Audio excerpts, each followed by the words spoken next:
In today's session, you will learn how to make adjustments to an employee's timesheet. We ask that all supervisors, administrators who are making these updates make sure to spend 5 or 10 minutes each day in the system addressing the time off or the timesheet exceptions listed on the dashboard. Please make sure that you validate each day of the week, validate the total hours for the pay period. Always remember to address all the applicable exceptions that you will find in the Assist panel. Some things to think about when making adjustments. When making an adjustment or applying hours to the system for worked hours, the basic format to enter this information is proceed and selecting the date that the entry is for. Proceed and select the pay code. And if it is for worked hours, always make sure that you have an in and an out time. Once you've made those entries, make sure that you save those entries. Now, when entering adjustments for non-work related hours, for example, jury duty, bereavement, vacation, PTO, the process for making those entries is slightly different. Find the first blank row on the timesheet, select the date, select the appropriate pay code, and this time you're only going to enter the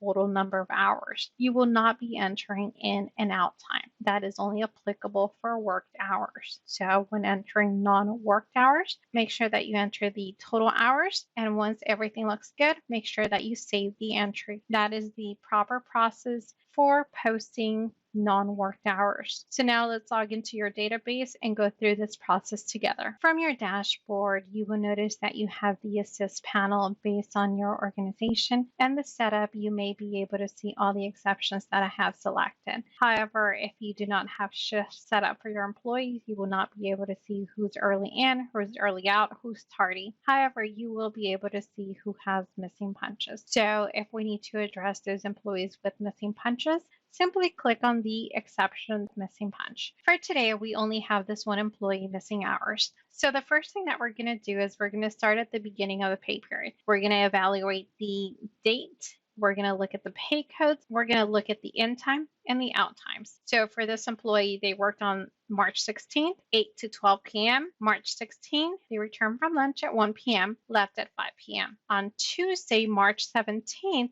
the employee worked from 8 to 12, and it shows on here that the employee left at 5:15 p.m. The problem with this particular entry is that we are missing the return meal time for March 17th. Let's see if the employee has added a note. So according to the employee, they returned from lunch at 1 p.m. How do you insert a punch? Click on Insert Repost. That entry is for March 17th. We're going to enter 1 p.m. Say OK.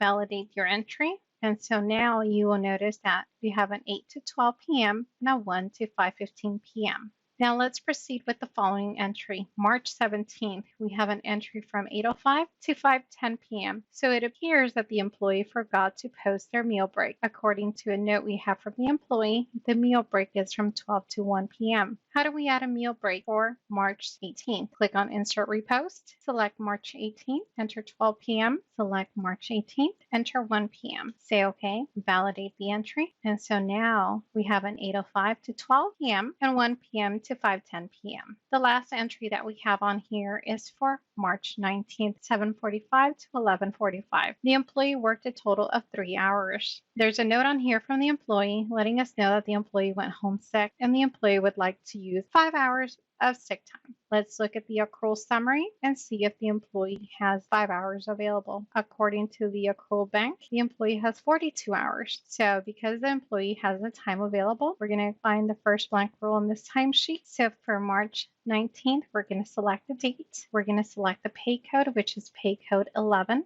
And under the regular hours column, we're going to enter 5 hours. Now remember, if it is non-worked hours, we're going to enter total number of hours. Once you've made that entry, select the Save button, and then the timesheet is going to refresh, and now you'll notice that for that particular day, the employee has a total of 8 worked hours. Please remember to review the daily hours, the weekly hours, and the total hours for the pay period before finalizing a timesheet for the pay period. So it looks like this timesheet does not end until March 28th. So please make sure you hold off until the end of the pay period to approve and close out this timesheet.